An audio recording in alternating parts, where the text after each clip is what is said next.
अस्सलाम वालेकुम, कैसे आप लोग? ठीक ठाक। हमारा सब्जेक्ट अकाउंटिंग और जिसके अंदर टॉपिक चल रहा है फाइनेंशियल स्टेटमेंट, और फाइनेंशियल स्टेटमेंट के अंदर बैलेंस शीट। आज हम बैलेंस शीट जरा कॉम्प्रिहेंसिव सीखेंगे, सही कि जो कंपनी अकाउंटिंग हो कहाँ कहाँ काम आ रही होगी। मिसाल के तौर पर सेकेंड ईयर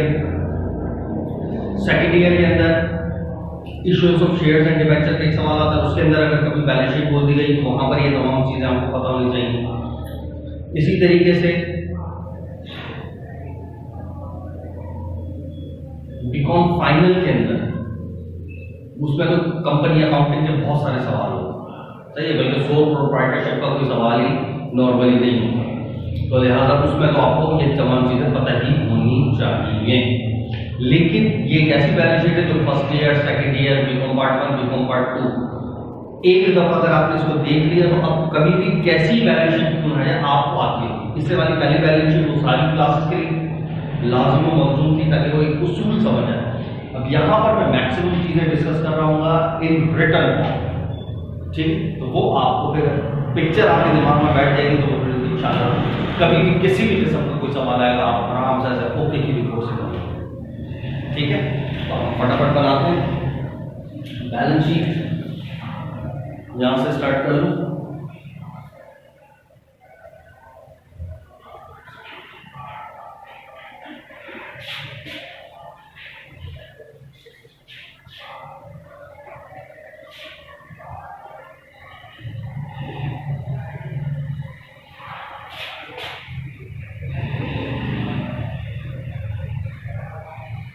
एसेट्स और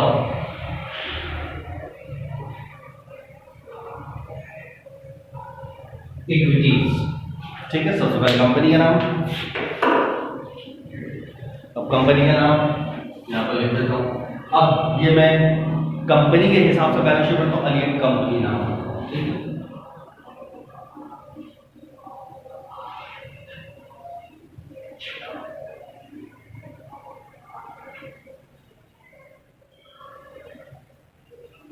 क्या बना रहे हो?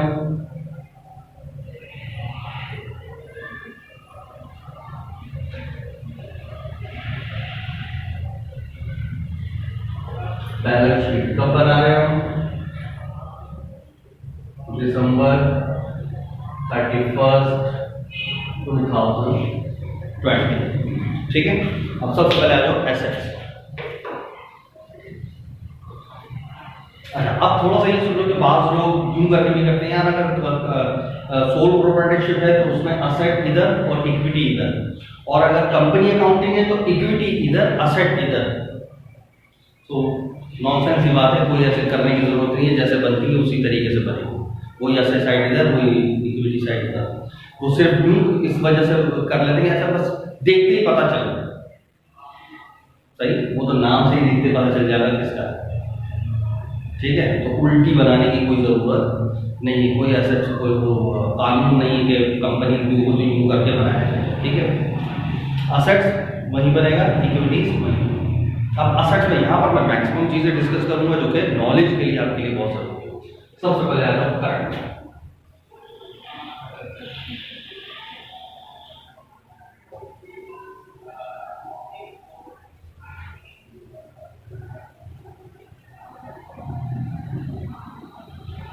सबसे पहले आता है करंट, ठीक है। अब करंट एसेट्स के अंदर क्या क्या चीजें आ रही होंगी? वही कैश, बैंक, दो चीजें, और इसके बारे में मैं लास्ट लेक्चर के अंदर भी डिस्कस कर चुका हूं। अगर सिंपल कैश एक ही है तो सिंपल आप कैश ही लफ्ज लिखें, और बैंक है तो लफ्ज सिर्फ बैंक लिखें। एंट्री पास करते हुए और टी अकाउंट पास करते हुए तो लफ्ज यही आएंगे, कैश या बैंक, ठीक है। टी अकाउंट में भी कैश या बैंक, एक हो या दोनों हो। रिपोर्ट करते हुए नहीं, ट्रायल बैलेंस बनाते हुए, बैलेंस शीट बनाते हुए, उस वक्त अगर एक है तब भी वही कैश है तो कैश, बैंक है तो बैंक, ठीक है।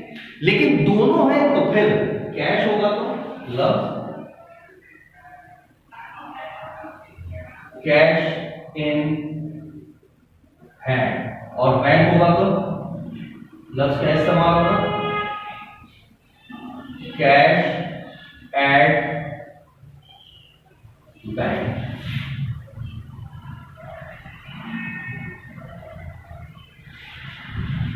ठीक है, ये दोनों चीजें क्लियर है? ओके हो गया? मैं लास्ट लेक्चर में बता चुका हूं। उसके बाद किसकी बारी आती है? Marketable securities.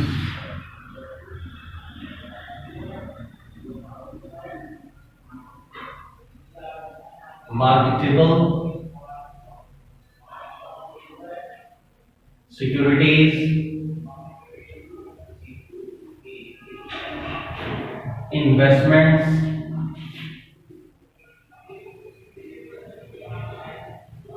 ठीक है। मार्केटेबल सिक्योरिटीज क्या चीज है? जैसे आपने बॉन्ड्स वगैरह लेके रखी हैं, सही। इन्वेस्टमेंट, आपने बैंक में पैसे जमा करा दिए 1 साल 2 साल 3 साल के लिए, शेयर्स ले लिए, सब मार्केट में, ये क्या है? इन्वेस्टमेंट्स है। लेकिन ये सब क्या होनी चाहिए? With in 1 year current. और फिर रिसीवेबल्स की बारी है। रिसीवेबल में सबसे पहले बताओ कौन सा? Note, notes receivable. फिर बिल्स रिसीवेबल, फिर अकाउंट रिसीवेबल,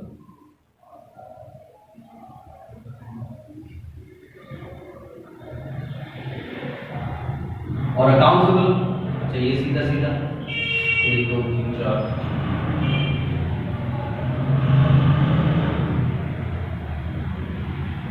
अब अकाउंट रिसीवेबल है, अलाउंस नहीं है तो डायरेक्ट आगे लिखते हैं। अलाउंस है तो थोड़ा सा पहले लिखें ताकि इसमें से क्या लेस किया जा सके?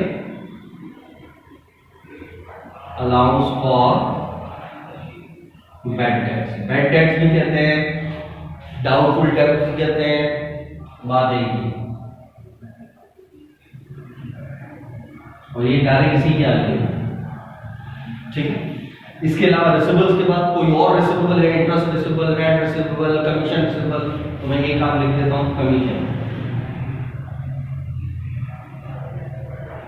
Commission,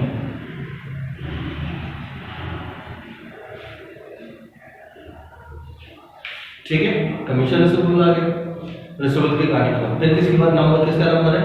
merchandise.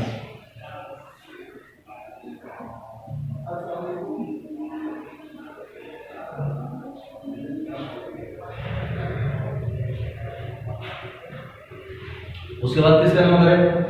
सप्लाईज। उसके बाद किसका नंबर है? प्रीपेड्स।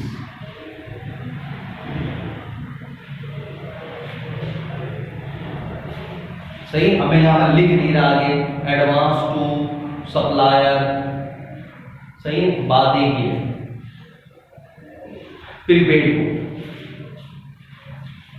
तो बताओ कोई इशू था? ऑलमोस्ट हमने यही चीजें पढ़ी थी। तो देखो फर्स्ट ईयर में भी यही पढ़ी थी, सेकंड ईयर में बीकॉम पार्ट में, बीकॉम फाइनल में भी। असेट के अंदर एसेट कोई कहानी कयामत नाज़िल नहीं हुई। अच्छा, उसके बाद फिक्स असेट की बारी आई है। फिक्स असेट में एक आध लाइन छोड़कर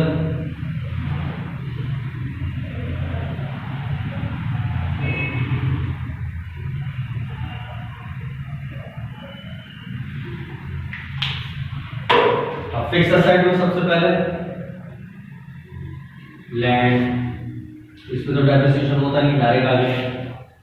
इसके अलावा कोई सी भी चीज हो, बिल्डिंग, मशीनरी, इक्विपमेंट, फर्नीचर, अगर अलाउंस है तो थोड़ा सा पहले लिखेंगे और फिर इसमें से लेस हो जाएगा क्या चीज?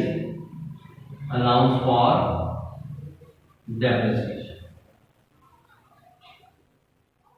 और फिर वो अलग से नीचे लाइन में लिखने की जरूरत है, इसी के आगे, ठीक है। चाहो तो अगर जगह हो गया अलाउंस फॉर डेप्रिसिएशन किसके ऊपर है? बिल्डिंग, तो बिल्डिंग लिखा आपने, ये है भी बिल्डिंग के ऊपर है। इसी तरह बहुत सारे अलग अलग हो सकता है, तो बार बार में और ले लेगा। फर्नीचर, इक्विपमेंट, मशीनरी, व्हीकल्स वगैरह सब इसी तरह, जिस तरह बिल्डिंग है उसी तरीके से ले जाए। हाँ, इनटेंजिबल एसेट्स, उसकी चाहो तो अलग से हेडिंग का, तो इनटेंजिबल एसेट्स, वरना कोई टेंशन की जरूरत नहीं, फिक्स एसेट के अंदर ही क्या क्या है, जैसे गुडविल, प्री-लायबिलिटी एक्सपेंस,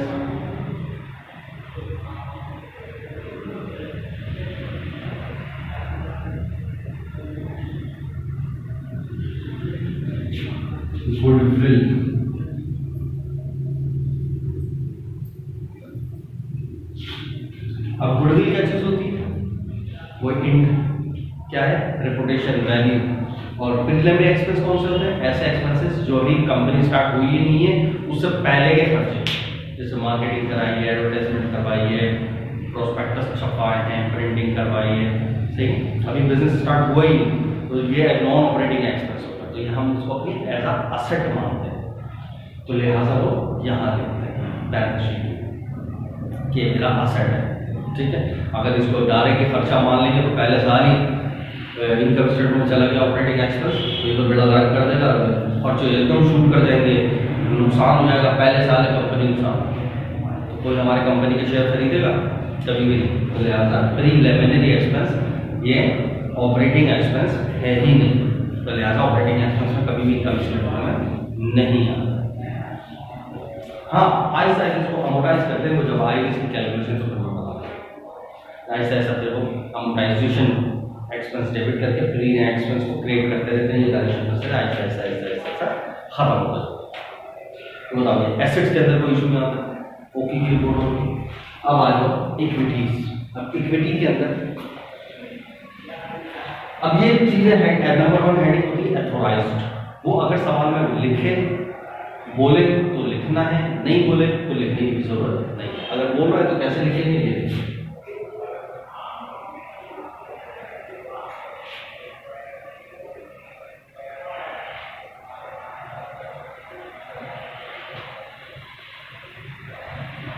एथोराइज भी कहते हैं और इसको रजिस्टर्ड भी कहते हैं, सही।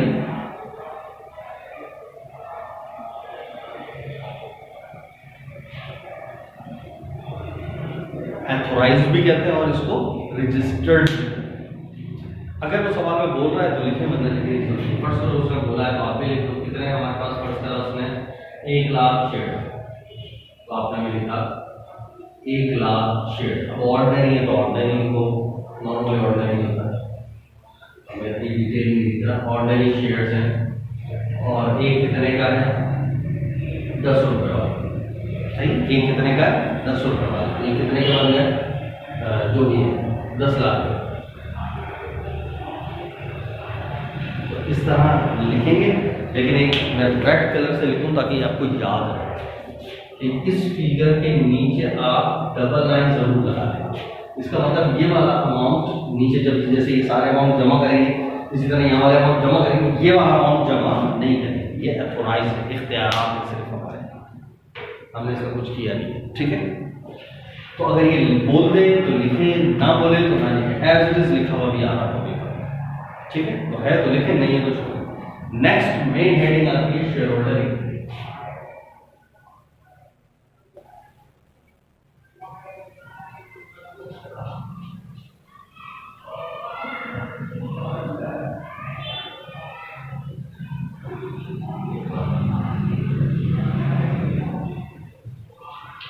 Share holder equity. अब शेयर होल्डर इक्विटी, जिसको शी भी कहते हैं, SHE, she, share holder equity. Share holder equity या बाद लोग इसको क्या लिखते थे? पेड अप कैपिटल, या बाद लोग इसको लिखते हैं इशूड पेड अप कैपिटल। सबकी कहानी एक ही, सही है। एक चीज होगी, मैं इंशाल्लाह जब वो शेयर्स की बारे में आएगा तो मैं बताऊंगा पेड अप कैपिटल किसको कहते हैं। बाद लोगों का कॉन्सेप्ट इससे मुताल्लिक भी खराब होता है। पेड अप तो समझते सारे पेड अप ही है ना, हर कैपिटल पेड अप कैपिटल नहीं होता। पेड अप कैपिटल होता है जिसकी वजह से आपने पेड किया, वो पेड अप कैपिटल है, यानी कैश पेड किया और आपने शेयर्स दिए हो, सही, वो पेड अप कैपिटल है। ऐसे शेयर्स बांटे जा रहे हैं, स्टॉक डिविडेंड में ऐसे बांट रहे हैं, वो पेड अप कैपिटल नहीं है। पॉइंट ऑफ व्यू जब ये बात आएगी कहानी तो फिर मैं ये समझाऊंगा। तो के बाद एक दफा सेकंड ईयर के अंदर ये पूछा है सवाल के अंदर, पेड अप कैपिटल बताओ क्या है। इशूड एंड पेड अप अलग अलग चीजें हैं, ये दिमाग में रखना। बार ये जब आएगी कहानी तब मैं समझाऊंगा, अभी इसलिए धीरे धीरे जाने की जरूरत है। तो शेयर होल्डर इक्विटी, इसके अंदर मेजर मेजर मेजर वैसे तो 2 बातें, मतलब 3 करते हैं। क्या? शेयर कैपिटल, रिटेन अर्निंग या रिजर्व, ये सब इसके अंदर ही आता है, सही। शेयर होल्डर इक्विटी लेते हैं, लेकिन बाद लोग रिजर्व की अलग से हेडिंग बना के उसमें लिखते हैं, तो आप भी वही लिख लें, कोई इशू नहीं है, अच्छा अलग से नजर आ रहा है, ठीक है। वरना इसकी एक प्रेजेंटेशन होती है रिटेन अर्निंग की, वो हर किसी को ये रिटेन अर्निंग की प्रेजेंटेशन नहीं आती, वरना आपने इतनी टेंशन नहीं लेना, आपने एक सिंपल सी, लेकिन मैं बताऊंगा जरूर कि ये चीज एक्चुअल में ये हो, ताकि नॉलेज के लिए अपने पास रखें। पेपर में आपने इसी तरीके से करने, जैसे मैं यहाँ पर बता रहा हूँ, ठीक है। तो शेयर होल्डर इक्विटी के अंदर क्या क्या आएगा, ये नंबर 1 शेयर कैपिटल, एक चीज,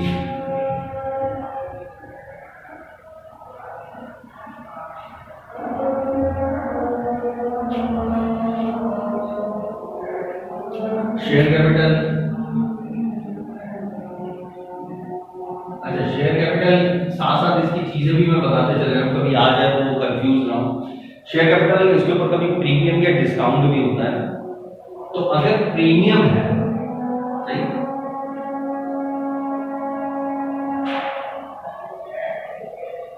प्रीमियम भी है, फर्स्ट करो डिस्काउंट भी है, तो प्रीमियम में से डिस्काउंट को लेस करके आ गया, वरना कोई चुने डायरेक्ट आप प्रीमियम इसके नीचे लिखो, डिस्काउंट इसके नीचे लिखे, माइनस में लिखो आंसर तो या, लेकिन एक प्रेजेंटेशन के तौर पर इस तरीके, या ऐसा लिख सकते हैं डिस्काउंट यहाँ लिखो ही, डिस्काउंट को यहाँ लिखने की बजाय यहाँ पर लिखो,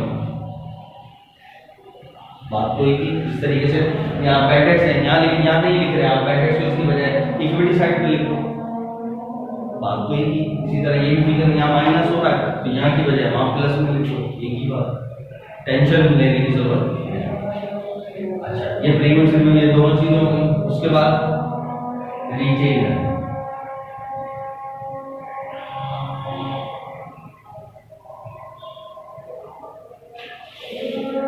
अब सिंपल बात तो क्या, रिटेन अर्निंग जब स्टेटमेंट बनाते हैं, स्टेटमेंट ऑफ रिटेन अर्निंग, मतलब मैं यहाँ पर भी एक्सप्लेन कर दूंगा थोड़ा सा, तो उसका जो एंडिंग बैलेंस है बस वो उठा के अपने यहाँ एक क्लियर के साथ कर, वरना एक स्टेटमेंट इसको रिपोर्ट करने की शक्ल क्या होती है, रिटेन अर्निंग कॉलम डाला, नहीं है अमाउंट लिखा, कॉलम डाला, फिर यहाँ पर लिखा आपने एप्रोप्रिएटेड फॉर, जितने भी रिजर्व होंगे ना वो सब यहाँ पर आएंगे, उन सबको जमा करा टोटल आ गया, फिर अनएप्रोप्रिएटेड जो रिटेन अर्निंग का एंडिंग बैलेंस था, सही, वो लिखा, उन दोनों को जमा करके आ गया, ये होता है रिटेन अर्निंग की स्टेटमेंट।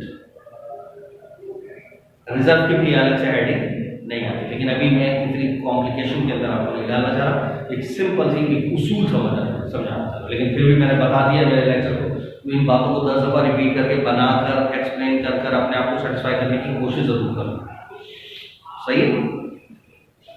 वरना तो यहाँ पर कौन सा बैलेंस आ जाएगा, बस स्टेटमेंट का जो एंडिंग बैलेंस आएगा वो उठा के लिख दिया, हिस्सा कर, बस, ठीक है। अब एक दो चीजें एक्स्ट्रा, कौन सा, यहां पर क्या करें,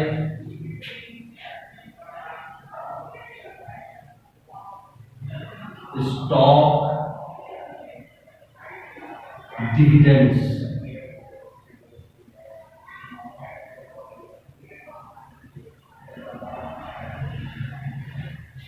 डिस्ट्रीब्यूटेबल भी यहां पर आता है, याद है जो एक की पास करते हैं रिटेन अर्निंग वाले सवाल के अंदर, क्या कि retain and debit, cash dividend payable या स्टॉक डिविडेंड डिस्ट्रीब्यूटेबल या stock dividend to be distributed लिखते थे ना, तो वो भी शेयर होल्डर का आपका एक किस्म का शेयर कैपिटल का ही हिस्सा है, क्योंकि जैसे ही आपने पैसे दिए ये शेयर कैपिटल ही बन जाता है, सही है। तो ये इक्विटी का हिस्सा है, याद रखना, वरना लोग नॉर्मली क्या करते हैं, जिस तरह कैश डिविडेंड पेबल लिखते तो स्टॉक डिविडेंड के आगे भी पेबल लिखते थे, स्टॉक डिविडेंड पेबल, तो दिमाग में क्या था शायद ये दोनों करंट लायबिलिटीज है, वही गलती करते थे ना, ये गलती नहीं, stock dividend distributable that is a part of equity, share holder equity, क्योंकि देखो ये बारीक बारीक बातें हमने बेसिक नहीं पढ़ी होती ना फर्स्ट ईयर ना सेकंड ईयर ना बीकॉम के अंदर, जब बीकॉम फाइनल के अंदर पहुंचते तो उसमें एक सवाल ही इसका आता है रेशो एनालिसिस के नाम से।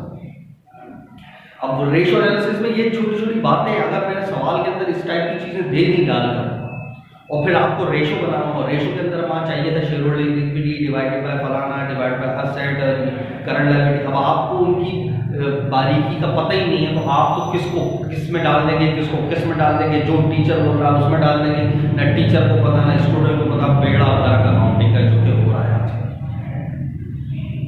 तो खुदा एक एक टाइटल को गौर करो, समझो उसको, बड़ी बड़ी किताबों को लाजमी कंसल्ट करो, तो उनको देखो कि उसके अंदर क्या है, बनिस्बत इसके कि ये लोकल राइटर्स को पढ़े। इसका तो कि कोई क्या कह रहा होगा, कोई क्या कह रहा होगा, कोई क्या कह रहा होगा, लेकिन स्टैंडर्ड की किताब के अंदर आप देखोगे सब एक ही बात कह रहे हैं, सही। और वो जो होगा फिर कॉन्सेप्शनल बात होगी, ये नहीं अपनी दिल की बस ये चल रहा है, यहाँ टीचर गलत चीज़ को चेक करते तो आप भी गलत पढ़े, ऐसे बाहर नहीं होगा, ठीक है। तो stock dividend distribute share holding equity की कहानी होगी, ओके हो गया यहाँ तक? अच्छा जी। अब ये अच्छा एक छोटी सी बात वैसी कॉमनली बता रहा हूँ कि जैसे स्टॉक डिविडेंड होता है तो इसके साथ इसी का एक काउंटर नैरेटिव भी खड़ा होता है, क्या कि जब स्टॉक डिविडेंड को अगर खत्म करते हैं कुछ बाकी रह गए शेयर तो हम उसको कहते हैं अनक्लेम्ड शेयर्स। जैसे हमारा कहता है अनक्लेम्ड कैश डिविडेंड या अनक्लेम्ड शेयर्स कहता है। तो वो अनक्लेम्ड शेयर्स अगर आ रहा होगा तो under student stock dividend distributable नहीं आएगा, क्योंकि वो तो पूरा का पूरा निल हो रहा होगा ना, और फिर बाकी के शेयर्स कैपिटल क्रिएट हो रहा होगा, फिर जो बचेगा अनक्लेम्ड बचेगा। तो याद रखो डिस्ट्रीब्यूटेबल या अनक्लेम्ड शेयर्स, इन दोनों में से कोई एक ही चीज सवाल में हो सकती है, दोनों चीजें बैक वक्त किसी एक सवाल में नहीं आ सकती, ठीक है। तो अगर स्टॉक डिविडेंड डिस्ट्रीब्यूटेबल है तो वो इक्विटी का हिस्सा है, अनक्लेम्ड शेयर्स है। अब ये सवाल पैदा होता है अनक्लेम्ड शेयर्स ये क्या है भाई, वो भी शेयर इक्विटी का हिस्सा है, वो भी किसका हिस्सा होगा, इक्विटी का हिस्सा होगा अनक्लेम्ड, क्योंकि वो भी जैसे शेयर्स आ रहे हैं वो बंदे आएंगे उनको शेयर्स देते हैं, सही है, वो भी इक्विटी का ही हिस्सा। ये भी काउंट होगा, जब इक्विटी कैलकुलेट होगी तो अनक्लेम्ड भी काउंट करेंगे, अनक्लेम्ड शेयर्स का हिस्सा है, सही है। ये कस्टोडियन नहीं बन के बैठे हुए, लेकिन ये है शेयर्स, ठीक है। तो शेयर होल्डिंग इक्विटी ऑलमोस्ट हमारा कंप्लीट हो गया। अब फिर मजीद हम आगे बढ़ते हैं रिजर्व्स की तरफ, लॉन्ग टर्म लायबिलिटी की तरफ और करंट लायबिलिटी। यहाँ तक तो ओके हो गया, इसको पहले पक्का कर लो, क्या अल्लाह हाफिज़।